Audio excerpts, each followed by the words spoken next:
이 도표는 4월 11일 오전까지 캐나다 코로나 확진자의 현황입니다. 오늘은 하루에 2,800명이 늘었습니다. 11일 오전 9시 현재 22,600명이 거의 다 됐습니다. 정말로 이거 무엇이라고 표현해야 될까요? 어처구니가 없다, 이렇게 표현하는 것이 맞을 것 같습니다. 점점 더 어려지고 있는 상황인데, 아침에 뉴스를 보니까 대구에 한 명도 확진자가 없다고 합니다. 저녁에 잠깐 보니까 몇 명이 늘어서 6명인가 7명이 늘은 거로 지금 나오고 있는데, 가면 갈수록, 생각하면 생각할수록 우리 대한민국이 정말 대단하다는 생각은 듭니다. 캐나다에서, 미국에서 이제 한국으로 돌아가야 되겠다 생각한 것이 이제 현실로 이루어지고 있습니다. 캐나다나 미국에서 유학생이라든지 잠깐 아이들 공부시키기 위해서 왔던 분들이 이제 한국으로 정말 돌아가야 되나 보다 하고 이삿짐을 보내는 광경도 보이고 있습니다. 언제쯤 이 상황이 끝나게 될지 매일매일이 불안합니다. 미국에는 이미 1,600만 명이 직업을 잃었다고 했는데, 현지 여론은 그보다 더하면 더했지 덜하진 않은 것 같습니다. 캐나다 별 차이 없습니다. 이처럼 한순간에 경제가 무너지고 있습니다. 미국 소식에 따르면 이 사태가 끝나고 난 이후에 경제 성장률은 한 40% 정도 마이너스 될 거라고들 합니다. 미국이 저 정도면 어느 나라든 비슷비슷하지 않을까 하는 생각도 듭니다. 이처럼 경제라는 것은 그렇게 쉽지 않은 것 같습니다. 우리나라의 경제 성장률이 얼마나 되나 이런 걸 보니까 1961년도에 박정희 대통령이 79년도까지 18년 동안 집권을 하셨는데, 퍼센티지로 따지면 경제 성장률이 적게는 8.5%부터 12%로 이루어진 것을 볼 수가 있습니다. 근데 그 당시에 우리나라 국민소득이 70불이 채 안 된 것으로 나와 있습니다. 근데 돌아가신 그 해 1979년도에 우리나라 국민소득이 1,300불 정도 됐습니다. 수치로만 따지면 거의 해마다 10%씩 성장을 이룬 거죠. 소득도 10%씩 올랐고 해마다, 또 성장률도 8.5 내지 12%를 이루었습니다. 70불에서 1200불이 되는 기간이 20년 가까이 됐습니다.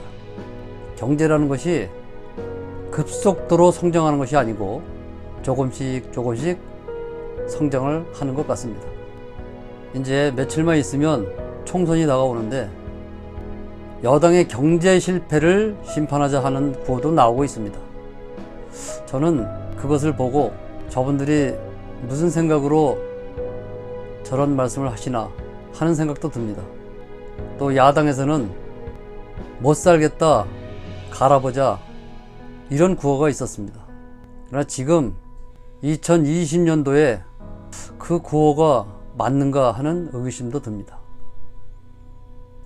정말로 우리 국민들이 못 먹어서 배고픈 시절이라 그런 이야기들을 하는 것인지 좀 의구심은 듭니다. 돈 버는 것이 그렇게 쉽지는 않죠. 저도 이 작은 사업체를 하나 하면서 21년째 하고 있는데, 열심히 살았는데도 불구하고 아이들 키우면서 또 시간을 지내다 보니까 벌어놓은 것이 별로 없습니다. 제가 주위를 둘러봐도 그렇게 돈 많이 번 사람도 별로 없습니다. 그만큼 돈 벌기가 힘든 것이죠. 그런데 열심히 살아서 그나마 돈을 좀 모아놓은 것을 이번에 다 없애게 생겼습니다.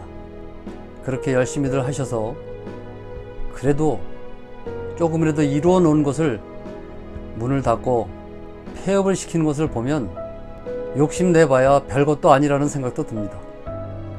크게 버신 분들은 크게 망하고 또 적게 벌었으면 적게 망하는 것 같습니다. 세상에 영원한 것은 없다고 하는데 정말 그런 것처럼 보입니다. 1929년도에 발생한 대공황으로 전 국민의 70%가 노숙자와 같은 신세가 되었다고 합니다. 비록 90년 전의 일이지만 많은 분들이 굉장한 두려움을 갖고 있더라고요. 그렇게 되지 않을까. 이렇게 어려운 경제 문제를 총선의 구호로 내세웠습니다. 정치인들이 4년마다 벌어지는 국회의원 선거나 또 대통령 선거에 공약한 것이 그대로 이루어졌다면 전 국민이 하나씩 갖고 있는 10층짜리 빌딩들이 무수히 많았을 것이라고 봅니다. 근데 이루어지지 않았죠. 가까운 지난 정권을 보면 정말로 못 살겠다, 갈아보자 해서 갈았는데, 이명박 대통령 시절에 우리 모든 국민은 현대건설을 세계적 기업으로 우뚝 솟게 만든 능력을 믿고 전 국민을 재벌로 만들어줄 것 같은 착각을 일으켰죠. 물론 결과는 이명박 대통령 본인만 재벌됐습니다. 또 다음 박근혜 대통령이 당선될 때 우리는 무슨 생각을 했습니까? 박근혜라는 인물보다는 박근혜 뒤에 보이는 박정희 전 대통령의 환상이 보였던 것이죠. 그래도 딴 사람보다 낫겠지 해서 뽑아준 것인데 결과는 여러분들이 아시다시피 그렇게 됐습니다. 많은 국회의원들 후보자들이 내세우는 공약이 과연 얼마나 신빙성이 있을까? 얼마나 국민들을 위해서 공약을 지킬 것인가 하는 것도 이번에는 잘 지켜봐야 될 것 같습니다. 정치는 국민의 수준에 맞게 하는 것이 정치라고 했습니다. 아무리 똑똑하고 잘난 정치인들도 국민의 수준이 낮으면 그렇게 맞게 낮은 정치를 할 수밖에 없는 겁니다. 국민이 똑똑하지 않으면 정치인들은 절대 똑똑한 정치를 하지 않는다고 합니다. 그 말은 결국 국민이 나라를 만들어 간다는 것이겠죠. 이제 우리나라 국민이 얼마나 똑똑해졌는지 15일 날 결과를 보면 알게 되겠죠. 공약을 꼼꼼하게 체크를 해보고 이것이 가능한 공약인지 확인을 해보고 선택을 하는 시간이 됐으면 좋겠습니다. 감사합니다.